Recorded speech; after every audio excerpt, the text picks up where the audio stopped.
This week on the Anxiety Slayer podcast, we're answering listener questions about some of the practices we've been discussing for managing the disassociation that can come with feeling anxious.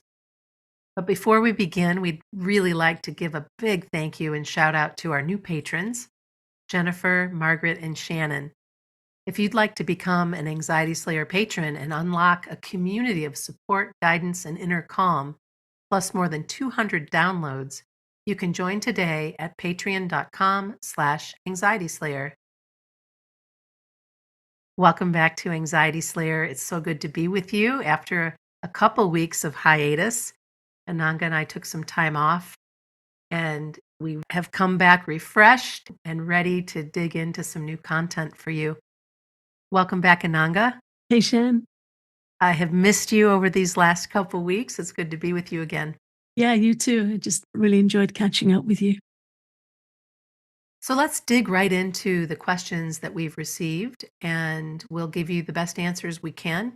And if you need more information about anxiety and disassociation, feel free to reach out to us and maybe take a look at our show notes if that's not something you normally do, because there's a lot of great content that we're going to be covering today. The first question is, what are some immediate techniques I can use to ground myself when I start to feel like I'm out of my body due to anxiety? Such a challenging feeling, isn't it? I've had this a few times in my life. I first experienced it when I was quite young, about 16, 17, and really didn't feel like I was in my body. I felt very disconnected and very scared. And it's good to know that that can happen to any of us with anxiety, and good to know what we can do to help. So what I didn't know then, but we do now, is that when we start to feel this awful disconnect where we feel like we're not in our body, we're not in control of our body, and we just feel like we're kind of checking out, grounding techniques can really help bring us back into feeling safe and secure. And the 5-4-3-2-1 technique is something we've shared many times over the years, but it bears repeating to be in the space of identifying 5 things you can see, 4 things you can touch, 3 things you can hear, 2 things you can smell, and 1 thing you can taste. As soon as you get into that technique, you start to come back into your body. It's really such a helpful practice. Yeah. And I think it's important to add, practice it anyway in your daily life. Practice it if you go on a walk as a grounding practice.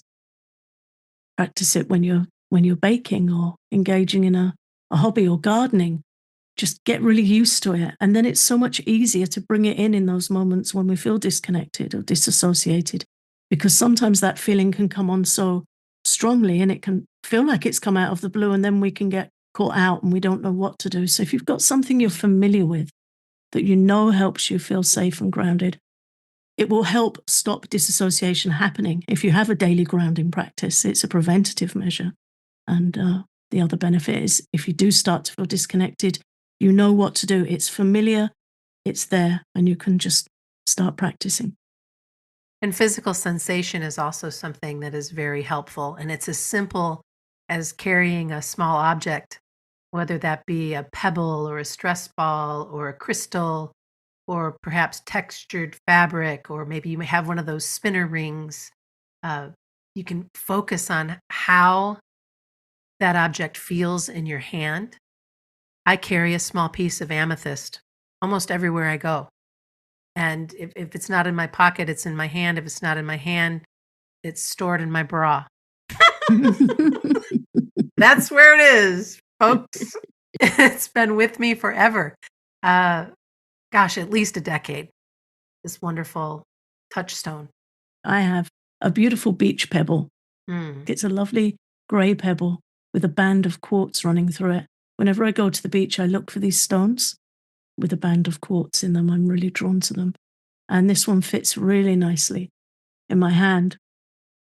An author I like to follow, Catherine May, who wrote the popular book Wintering and Enchantment, shared recently that she carries a beach pebble in her hand as a grounding aid, just to have that natural object that feels grounding and calming. I have a friend who carries a stone he calls his gratitude stone to remind Mm. him to be grateful. Does he also carry that in his bra? No, it's in his pocket. But we all know bras can be very handy for carrying things. Yes, they can. Not loose change. Lots of other good things can be stashed away. But yeah, a natural object. And then you can, you can explore the texture, the temperature, move it from one hand to the other and just keep your awareness on it. It helps. Such a simple thing, but it helps. It really does. As does mindful movement, moving our bodies, whether we're walking and being mindful of our natural surroundings, whether we're practicing yoga or qigong, or even simply stretching our body, anything that we can do to reconnect and to be in your body. Even just bouncing on the balls of your feet for a while, anything that just brings you back in. Yeah.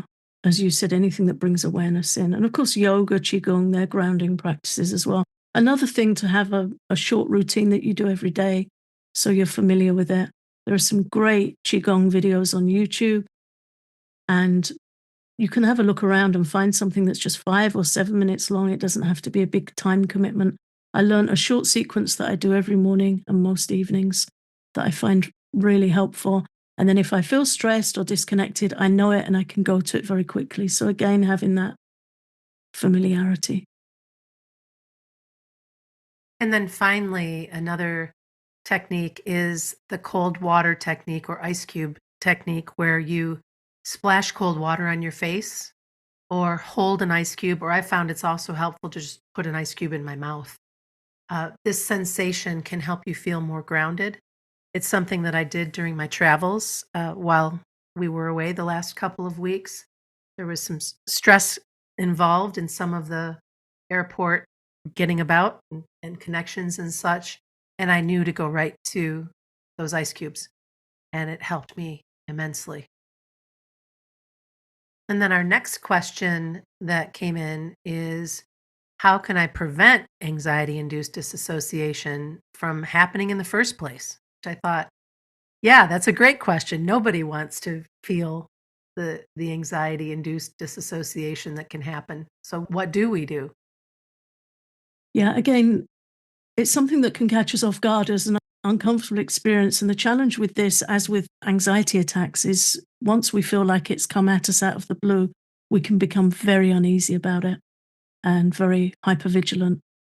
And what really helps is, again, go into the techniques that help general anxiety anyway, the things we always recommend that help anxiety, just to help you feel grounded, help you feel more present, and to help you feel that you've got something you can turn to that you know is going to work for you.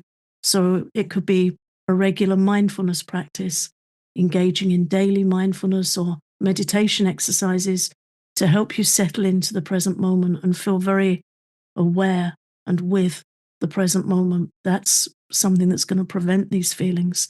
And if you do feel out of sorts, it's something that's going to help bring yourself back into awareness safely, come back into your body, feeling calm and safe. Almost everything we share today or are sharing today is about the choices that we're making, and to know that you have a menu of choices to choose from. So whether it's a regular mindfulness practice, like Ananga just mentioned, or whether it's daily practices to manage your stress through breathing exercises or hobbies you enjoy. This time of year, I'm in the garden as much as I can be and find it so grounding. But I also love to cook. There are several of you who love to bake, or maybe you go birding, or whatever your hobbies are. This is a wonderful, wonderful choice to prevent disassociation, is being in your life and doing the things that you love with great joy. I read an email this morning from somebody that I followed for years, an Ayurvedic teacher called Robert Swoboda. And he shared that wherever we direct our attention, that's where our pran goes, our vital energy, and our mind goes. Wherever our attention goes, that's where our energy goes. And he said this makes it essential for us to pray, meditate, exercise, eat right, and engage in healthy practices that ground us. And he describes that as an active cultivation of a calm and stable inner environment. And that the more we can do that, the more protected we are from being knocked sideways when something comes our way. And you'll begin to notice if you start watching your patterns that when you start to feel anxious or stressed, your energy becomes quite scattered, it becomes dispersed. And our mind can take us on quite a ride where it's dragging our energy around into thinking about worst case scenarios, all kinds of things. But if we have these practices that help us gather our energy in and just feel safe and still, then that's going to prevent all kinds of nervous episodes and give us more resilience. And sometimes it's a matter of just inviting all of the energy back into your body, inviting all of when you start to feel scattered. That's something that I do anyway, is like, okay, I'd like to invite all of my bits to come back to me. Yeah. I don't need to have all of this scattered about. I want to pull it back in because I know that when I do that, I find relief very, very quickly. Mm. That again, that was happening in the airport. We had a canceled flight. We had one of those connections where you had to run with everything you had and to get there to make it, only to have that flight delayed and then deboarded and all the things, right? And to be in that space of knowing, okay, I need to be breathing deep belly breaths. I need to take it easy. All of this is going to get figured out. If I scatter my energy to the winds, I'm not going to be any good to myself or to my husband. I need to pull it back. I need to pull it back in and assess, okay, what can I do right now? What can we do right now? And to know that this too shall pass. Yeah. And that's the gift of your practice.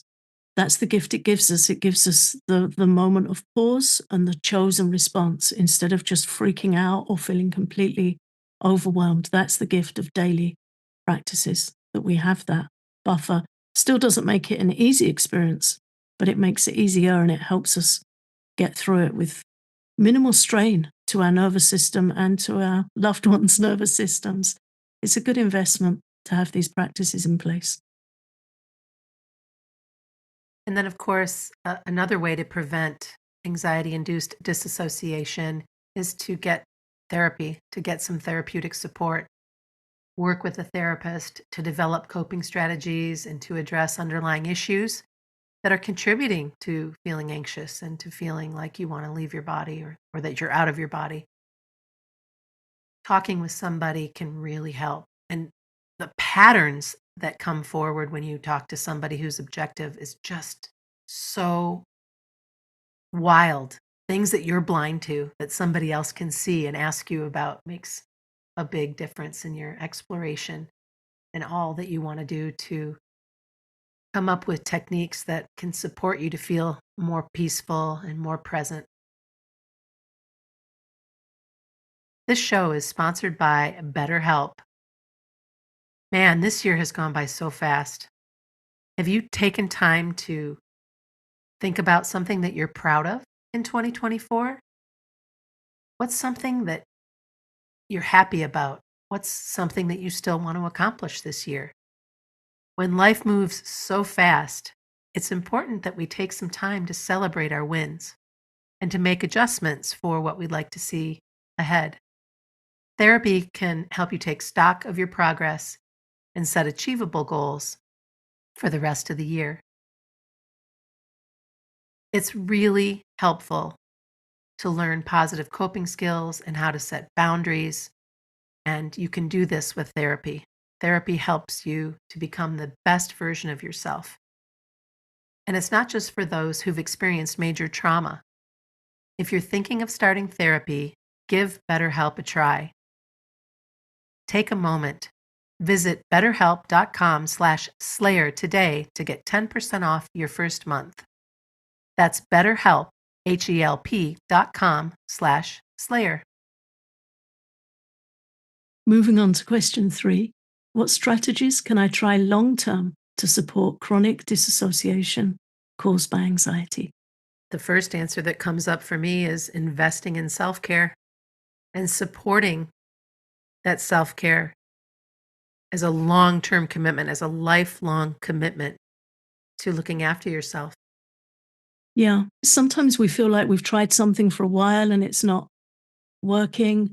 I heard somebody this week use the example they do their laundry twice a week and they talk with their therapist twice a month. Mm, And it's not that they think that once the laundry's done, it won't need doing again, and they're aware of the uh, the value and the comfort in having clean, fresh clothing and bedding, and they really liken that to therapy. That it's not something that we do once and that's that, something that we expect to be fixed. We need that ongoing support and investment sometimes. And I think, we can feel high maintenance, but that's a mindset. And if I start thinking, due to my health challenges, that my body's high maintenance, it quickly pulls my mind down. If I can frame it that I'm living healthily, I'm eating cleanly, I'm stretching as best I can, and I'm doing the other things that help me, I'm in a much better place. It's how we frame it. Sometimes we just feel fatigued, like we don't want to invest in long-term care because it feels like a maintenance thing or it feels like a job, but it isn't. It's an investment, and it makes our life so much more comfortable. mm. And if you've ever spent a great deal of time working on new exercise routines or nutrition or weight loss or whatever, and then you stop, and then time goes by, and you find yourself in a similar place to where you were before you started. And how many times we'll say, "Oh my gosh, I don't know how this happened," or "How did I get here again?" or "Oh, I wish I would have continued with the priority of this self-care and these choices that I was making." I don't bring that up to create shame or judgment, just to remember that if you stay with it, you're gonna be so much happier than if you don't, and you're gonna have a lot less occurrences of disassociation if you stay with it, if you continue to do the things that you know are super supportive to you. Yeah, definitely. And then we've already mentioned mindfulness and meditation, but it bears repeating. It's something that is a long term strategy for sure to keep you in the now, in the present moment, in this space of not being worried about the future or fretting about the past, but being right here, right now. You can meditate by sitting and staring at the flame of a candle and taking deep breaths. You can meditate by setting your timer for a minute or two and just breathe. You can listen to guided relaxations. Many of you have a very solid meditation routine, but this is something that is such a valuable resource to you. And it's worth exploring again the things that work for you. You mentioned gazing at a candle flame, and we know there's a whole teaching and a whole science behind that. It sounds like such a simple thing to do, and it is, but there's a reason why it works. Candle gazing or gazing at a spot on a card, fixed image, just looking at one thing with a steady gaze steadies our mind and steadies our nervous system. I know a monk that travels a lot and has a lot of people wanting to talk to him, and inevitably, because he brings so much light and inspiration, people come to him with their problems. And he shared that at a certain point, after speaking to a lot of people and trying to support them, he will take himself off to a quiet place and he has a card with a spot on it, and he sits and breathes and looks at that card to cool his energy in and feel calm and focused. And then he can go and support more people. And that's his maintenance method. You shared such a simple thing, candle gazing, but sometimes it's helpful for us to know the value and the reason behind it. And that can be a very helpful practice. Or just sit and look at a tree or part of a tree.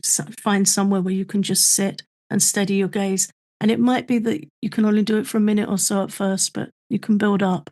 And again, it doesn't have to be that we do it for 20 minutes. A couple of minutes can be really helpful, especially if we do it regularly.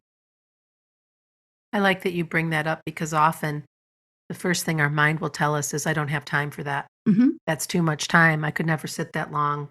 Blah, blah, blah, as the mind likes to go, which is why I like that idea of setting a timer or of just looking at the clock and knowing for the next 2 minutes, I'm going to candle gaze or I'm going to breathe deeply or I'm going to bounce on the balls of my feet or whatever it is to keep you in the present moment. Yeah.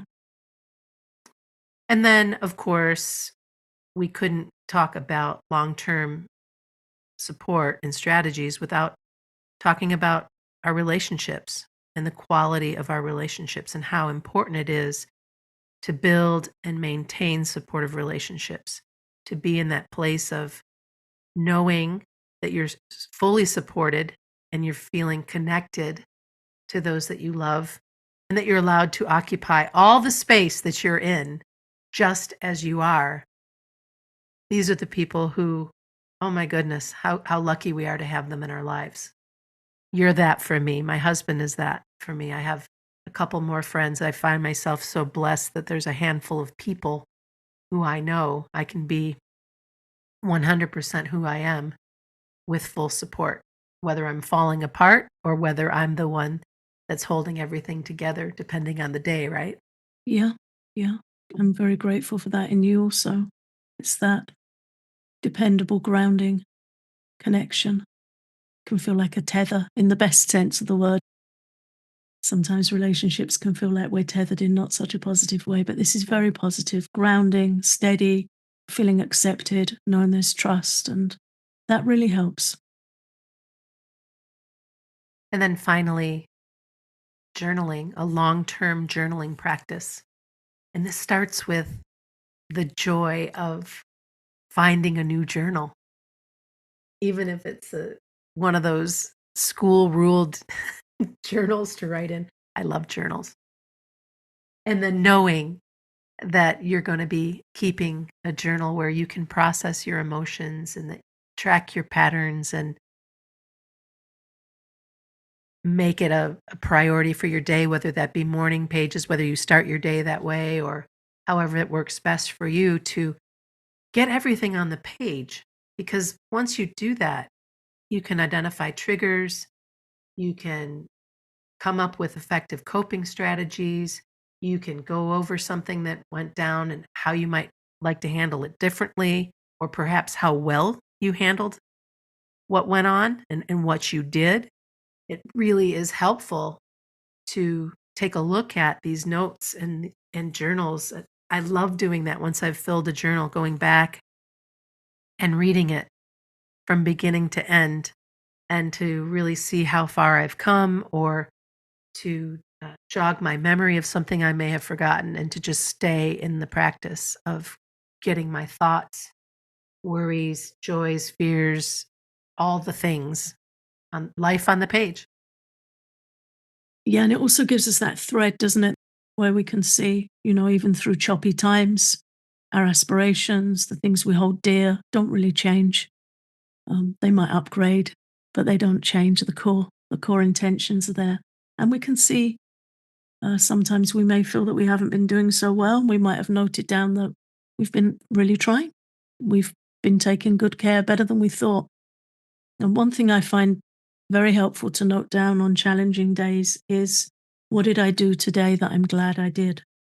When we're winding down at the end of the day and we might be feeling unwell, anxious, ungrounded, to just be able to note down two or three things we're glad we did for ourselves. It might be a walk, a good conversation, reaching out for help, a warm bath, cooking a really grounding, nourishing home cooked meal, whatever it is, to keep note of that. And then when we look back, we see those investments in self care and we'll see them over time.